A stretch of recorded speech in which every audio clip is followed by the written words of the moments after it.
ఈ వ్లాగ్ ఏంటంటే ఇప్పుడు మనం సిరిపురం వెళ్తున్నాం. అంటే అది గోల్డెన్ టెంపుల్ అనమాట. కాణిపాకం నుంచి అయితే మేము గోల్డెన్ టెంపుల్కి అయితే వెళ్తున్నాం. తిరుపతి నుంచి 135 కిలోమీటర్స్ అయితే వస్తుంది. ఇదైతే చెక్ పోస్ట్ అనమాట. ఇక్కడ ప్రతి వెహికల్ ఆపి చెక్ చేయించుకొని అయితే వెళ్ళాలి. ఇక్కడ నుంచి మనకి తమిళనాడు అయితే స్టార్ట్ అవుతుంది.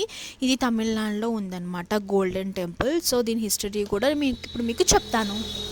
ఈ గోల్డెన్ టెంపుల్ వచ్చేసి 100 ఇయర్స్ ఎగోదనమాట. 400 మంది శిల్పులు, 15,000 కిలోల బంగారం, 6 సంవత్సరాలు శ్రమ అండి. ఇదైతే 600 కోట్లు అన్నమాట ఈ గోల్డెన్ టెంపుల్కి అయితే ఖర్చు అయింది. అమ్మవారి విగ్రహం ఒక్కటే 70 కేజీల బంగారంతో ఉంటుందండి. ఈ టెంపుల్ అయితే చాలా బాగుంటుంది. ఇక్కడ చెక్ పోస్ట్ దగ్గర ఆపినప్పుడైతే ఇలా కోతులు కనిపించాయి అనమాట. కానీ వీటి తోకలు అయితే చాలా పెద్దగా ఉన్నాయి, కొండముచ్చుల తోకలు ఉన్నట్టు. సో చెక్కింగ్ అయితే కంప్లీట్ అయిపోయింది. ఇప్పుడైతే మేము స్టార్ట్ అయిపోయాం అనమాట చెక్ పోస్ట్ నుంచి. ఇక్కడైతే తమిళనాడు ఎంట్రీ. ఎక్కడ చూసినా తమిళే అండి. ఇక్కడ తెలుగులో మాట్లాడితే ఒప్పుకోరంట, తమిళ్లోనే మాట్లాడాలంటండి. ఈ గోల్డెన్ టెంపుల్కి 3 వైపులా వాటర్, ఒకవైపు ద్వారం ఉంటుంది. పైనుంచి చూస్తే శ్రీచక్ర ఆకారంలో ఉంటుంది. సిరిపురాన్ని ఒకప్పుడు మలయకోటి అని పిలిచేవారు. తమిళనాడు రాష్ట్రంలో ఉంది. ఆ టెంపుల్లో ఉంది శ్రీ మహాలక్ష్మీదేవి విగ్రహం. శ్రీ లక్ష్మీనారాయణి అని కూడా అంటారనమాట.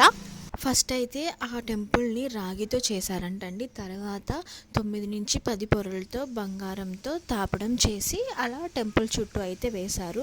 టెంపుల్ లోపలికి వెళ్ళటానికి అయితే 7 ద్వారాలు మనకి కనిపిస్తాయి. ఆ 7 ద్వారాలు దాటుకుంటూ వెళితే మనం 7 జన్మలు దాటుకుంటూ వెళ్తామని నమ్మకం అన్నమాట.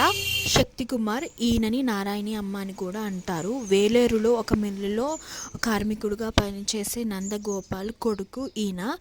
వాళ్ళ మదర్ వచ్చేసి టీచర్. 16 సంవత్సరాలప్పుడు శక్తి అమ్మ నేమ్ మార్చుకొని 1992లోనే నారాయణి పీఠాన్ని సాధించారు. ఆయన ఒకరోజు బస్సులో వెళ్ళేటప్పుడు సిరిపురం దగ్గర ఆకాశం నుంచి ఒక కాంతి రేఖ కనిపించింది. ఆ కాంతి రేఖలో లక్ష్మీదేవి కనిపించారంట.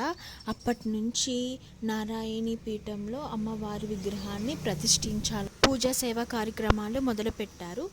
ఈ గోల్డెన్ టెంపుల్ని ఎక్కువ నిర్మించింది అయితే అమెరికా, యూరోపియన్, కెనడా వాళ్ళ డొనేషన్స్ అయితే చాలా ఎక్కువ ఉన్నాయండి. అక్కడ కూడా దీనికి సంబంధించిన ఫౌండేషన్స్ కూడా ఉన్నాయన్నమాట, ఈ గోల్డెన్ టెంపుల్కి సంబంధించినవి.